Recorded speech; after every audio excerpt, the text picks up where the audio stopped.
Salut rares personnes et bienvenue dans ce Découvrons un film. Donc on va prendre un film au hasard dans la bibliothèque et on va en discuter pendant quelques minutes. C'est parti. Alors, non, le but c'est pas que je regarde justement, je vais prendre en hauteur. Non, ça je sais ce que c'est, ça je sais pas trop.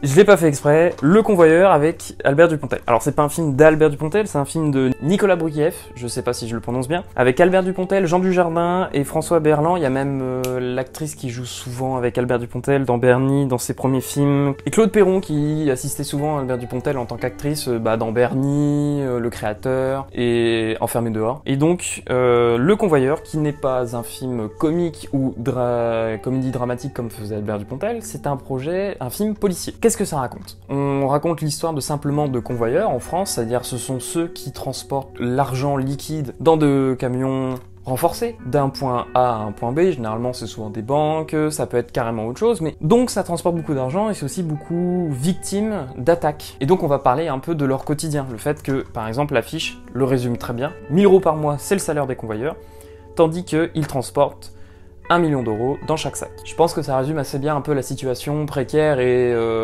la tentation que ça peut donner. Donc on va parler un peu de tout ça dans ce film-là, et c'est un film policier parce que il y a une sorte d'enquête qui est menée, je sais pas si c'est vraiment un spoil, mais par Albert Dupontel tout simplement, qui se fait recruter et qui en même temps cherche des réponses, parce qu'il a un passé un peu trouble, on sait qu'il y a un truc qui va pas avec ce personnage. Pourquoi? On va le découvrir durant le film. C'est un film qui est extrêmement important, en plus il faut en parler quelque part, parce qu'il va avoir un remake américain avec Jason Statham. Donc regardez ce film là et ne regardez pas quand il sortira le remake, mais ce qui est sympa à voir, parce que Dujardin à ce moment là il avait quand même quelques rôles alors c'était quelle année ça? 2003. Il a pas encore fait Brice, par contre il a quand même, c'est quand même un mec qui joue quand même beaucoup la comédie, et là il prend un rôle quand même très important. C'est vraiment genre, on sent qu'il arrive à jouer la tension. C'est quand même un de ses premiers plus grands rôles. Je dirais pas dans l'importance envers le public, mais au niveau de ce que son personnage traite. Et c'est extrêmement intéressant.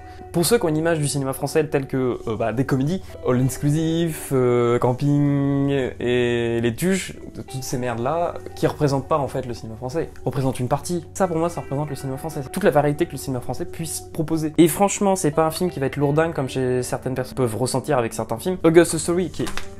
J'ai failli.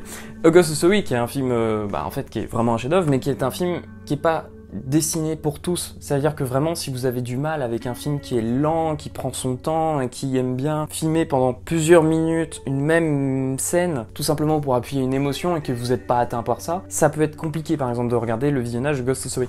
Alors que Le Convoyeur a vraiment le juste milieu entre film intelligent et film un peu divertissant, parce que c'est aussi son but, le film il faut qu'il soit vu. J'ai pas beaucoup de choses à dire en termes de réal, j'ai pas relevé de détails ultra importants. Moi je trouvais que c'était justement bien réalisé. C'était pas là pour montrer qu'on sait tourner un film, mais juste on veut raconter cette histoire, on le fait avec de bons acteurs, on le fait avec une bonne histoire, et ça en fait un super film. Ça en fait un super film. Moi franchement je le conseille à beaucoup. Et où est-ce qu'il est visible? Moi je l'ai cru le voir, vous n'êtes pas obligé d'acheter le DVD Blu-ray, par contre ça peut être sympa de le louer. Hein, c'est quelques euros, c'est max 5 € pour le louer. Max, hein, je dis bien. Donc vraiment ça vaut le coup d'œil. Ça vaut vraiment le coup d'œil. C'est divertissant, vous allez passer un super moment. Que vous soyez fan de cinéma ou pas, vous allez passer un super moment. Donc voilà. Ciao.